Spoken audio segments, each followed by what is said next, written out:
प्राचीन काल की बात है। तब उज्जैनी वर्तमान में उज्जैन में महाराज विक्रमादित्य राज किया करते थे। राजा विक्रमादित्य हर प्रकार से एक आदर्श राजा थे। उनकी दानशीलता की कहानियां आज भी देश के कोने कोने में सुनी जाती हैं। तो दोस्तों, आइए आज हम इनके बारे में एक कहानी जानते हैं। नमस्कार दोस्तों, बातें ज्ञान की YouTube चैनल में आपका स्वागत है। इस चैनल के द्वारा भक्ति, ईश्वर कथा, पौराणिक कथाएं, प्रेरक कहानियां और ज्ञानवर्धक कहानियों का विशेष संकलन आपको मिलेगा और आप ऐसे ही ज्ञानवर्धक वीडियो देख पाएंगे। कृपया चैनल को सब्सक्राइब करें, वीडियो को शेयर करें और अपना बहुमूल्य साथ बनाए रखें। धन्यवाद दोस्तों। राजा प्रतिदिन अपने दरबार में आकर प्रजा के दुखों को सुनते व उनका निवारण किया करते थे। एक दिन राजा के दरबार में एक भिक्षु आया और एक फल देकर चला गया। तब से वह भिक्षु प्रतिदिन राज दरबार में पहुंचने लगा। वह राजा को एक फल देता और राजा उसे कोषाध्यक्ष को सौंप देता। इस तरह 10 वर्ष व्यतीत हो गए। हमेशा की तरह एक दिन जब वह भिक्षु राजा को फल देकर चला गया तो राजा ने उस दिन फल को कोषाध्यक्ष को न देकर एक पालतू बंदर के बच्चे को दे दिया, जो महल के किसी सुरक्षाकर्मी का था और उससे छूटकर राजा के पास चला आया था। उस फल को खाने के लिए जब बंदर के बच्चे ने उसे बीच से तोड़ा तो उसके अंदर से एक बहुत ही उत्तम कोटि का बहुमूल्य रत्न निकला। ये देखकर राजा ने वह रत्न ले लिया और कोषाध्यक्ष को बुलाकर उससे पूछा, मैं रोज रोज भिक्षु द्वारा लाया हुआ जो फल तुम्हें देता हूँ, वे फल कहाँ हैं? राजा ने आज्ञा दी तो कोषाध्यक्ष रत्न भंडार गया और कुछ ही देर बाद आकर राजा को बताया, प्रभु, वे फल तो सड़ गल गए, वे मुझे वहाँ नहीं दिखाई दिए। हाँ, चमकती झिलमिलाती रत्नों की एक राशि वहाँ अवश्य मौजूद है।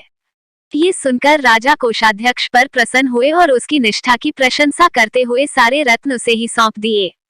अगले दिन पहले की तरह जब वह भिक्षु फिर राजदरबार में आया तो राजा ने उससे कहा, हे भिक्षु, इतनी बहुमूल्य भेंट तुम प्रतिदिन मुझे क्यों अर्पित करते हो?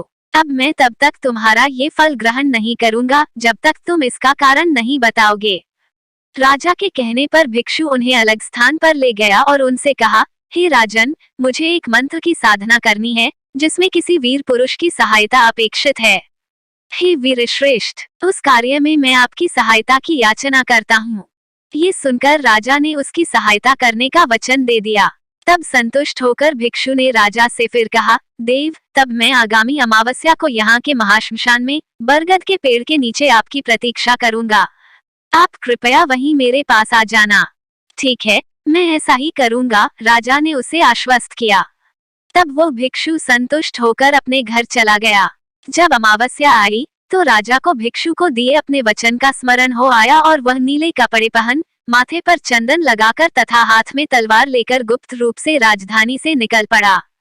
राजा उस शमशान में पहुंचा जहां भयानक गहरा और गुप्त अंधेरा छाया हुआ था। वहां जलने वाली चिताओं की लपटें बहुत भयानक दिखाई दे रही थीं। असंख्य नर कंकाल, खोपड़ियां एवं हड्डियां इधर उधर बिखरी पड़ी थीं। समूचा शमशान भूत पिशाचों से भरा पड़ा था और सियारों की डरावनी आवाजें शमशान की भयानकता को और भी ज्यादा बढ़ा रही थीं। निर्भय होकर राजा ने वहां उस भिक्षु को ढूंढा। भिक्षु एक वट वृक्ष के नीचे मंडल बना रहा था।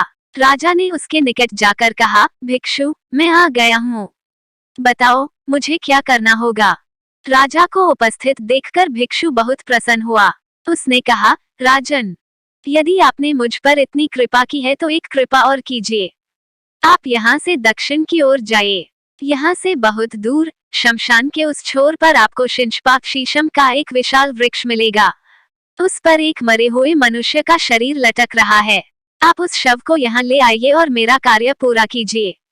जलती हुई चिताओं के प्रकाश के सहारे वे उस अंधकार में आगे बढ़ते गए और बड़ी कठिनाई से उस वृक्ष को खोज पाए। वह वृक्ष चिताओं के धुएं के कारण काला पड़ गया था। उससे जलते हुए मांस की गंध आ रही थी। उसकी एक शाखा पर एक शव इस प्रकार लटका हुआ था जैसे किसी प्रेत के कंधे पर लटक रहा हो। राजा ने वृक्ष पर चढ़कर अपनी तलवार से डोरी काट डाली और शव को जमीन पर गिरा दिया। नीचे गिरकर वह शव बड़ी जोर से चीख उठा जैसे उसे बहुत पीड़ा पहुंची हो। राजा ने समझा कि वो मनुष्य जीवित है। राजा को उस पर दया आई। अचानक उस शव ने जोर से अट्टहास किया। तब राजा समझ गया कि उस पर बेताल चढ़ा हुआ है। राजा उसके अट्टहास करने का कारण जानने की कोशिश कर रहा था कि अचानक शव में हरकत हुई और वह हवा में उड़ता हुआ पुनः उसी शाखा पर जा लटका। इस पर राजा एक बार फिर से वृक्ष पर चढ़ा और शव को पुनः नीचे उतार लिया। फिर राजा ने उस शव को अपने कंधे पर डाला और खामोशी से भिक्षु की ओर चल पड़ा। कुछ दूर चलने पर राजा के कंधे पर सवार शव के अंदर का बेताल बोला, राजन, मुझे ले जाने के लिए तुम्हें बहुत परिश्रम करना पड़ रहा है।